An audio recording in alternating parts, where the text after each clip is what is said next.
লবণ 1 চামচ, একটু বেশি। এই চিনি চলে আসছে, ওই জন্য ঢেলেছে না।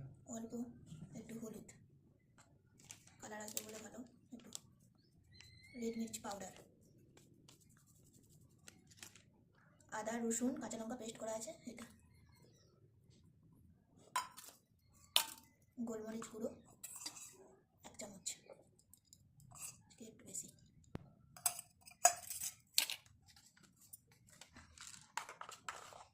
জিরে গুঁড়ো 1 চামচ, ধনে গুঁড়ো 1 চামচ, সাদা তেল একটু, দেখাতে হবে না, কর্নফ্লাওয়ার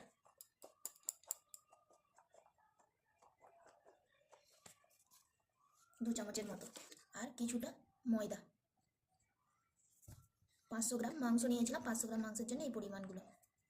এটাকে ভালো করে এবার ম্যারিনেট করে নেবো। কেউ চাইলে একটা ডিমও দিতে পারেন।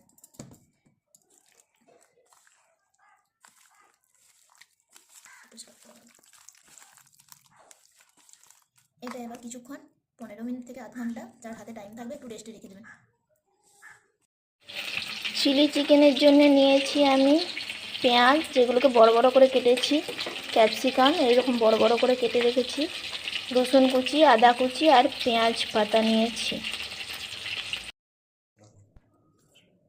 মাংসগুলোকে এবার ভেজে নেবো সব একটু লাল লাল করে।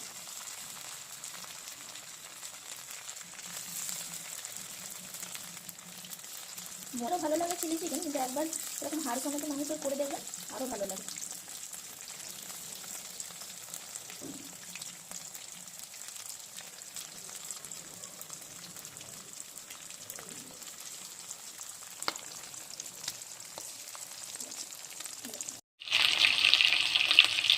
একই প্রসেসে আমি সবগুলোই ভেজে নেব এইভাবে।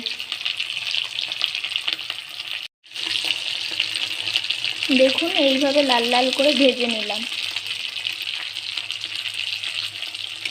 কত সুন্দর।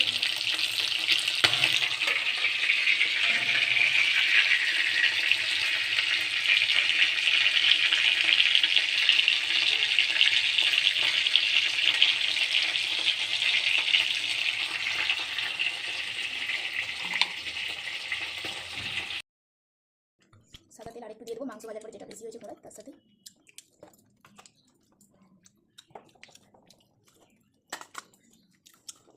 গরম হয়ে গেলে পেঁয়াজগুলো দিয়ে দেবো, পেঁয়াজ আর এই পেঁয়াজ পাতার গুঁড়াগুলো দিয়ে দেবো,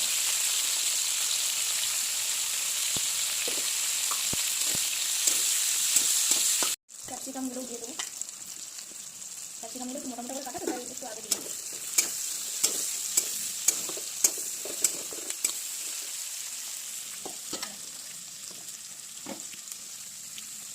এই স্টেজে একটু নুন দিয়ে দেবো, তাহলে একটু তাড়াতাড়ি নরম হয়ে যাবে।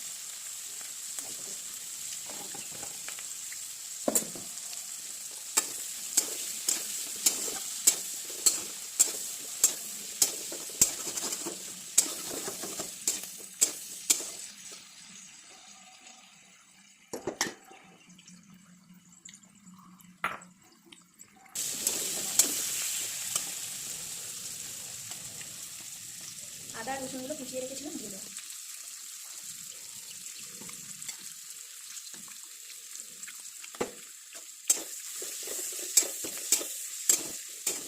এতে আমি হচ্ছে গিয়ে টমেটো সস আর সয়া সস মিশিয়ে রেখেছি, দিয়ে দেবো।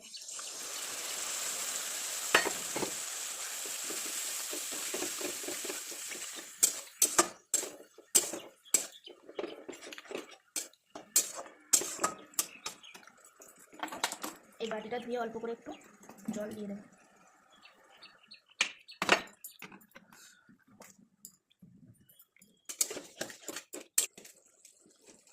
স্বাদটা ব্যালেন্সের জন্য একটু সামান্য চিনি দিয়ে দেবো।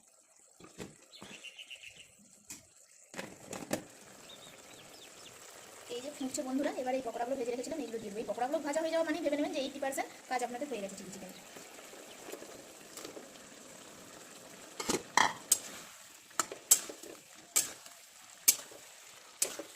পকোড়াগুলো দিয়ে 5 মিনিট জাস্ট ফোটালে রেডি হয়ে যাবে আমাদের চিলি চিকেন।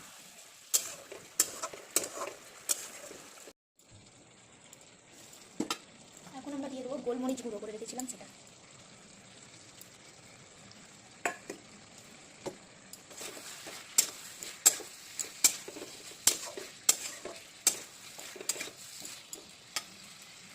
একটু গাঢ় করার জন্য দিয়ে দেবো 1 চামচ কর্নফ্লাওয়ার, আগে থেকে বাটিতে জল দিয়ে ভিজিয়ে রেখেছিলাম সেইটা।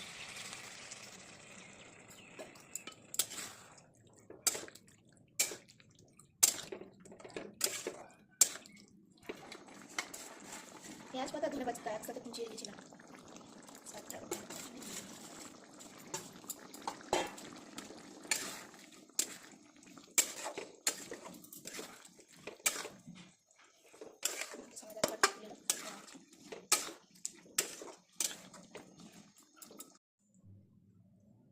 এত সুন্দর চিলি চিকেন হলে রবিবারের বাজারে যে কোনো রাইস বা রুটি পরোটার সাথে খেতে হেভি লাগবে।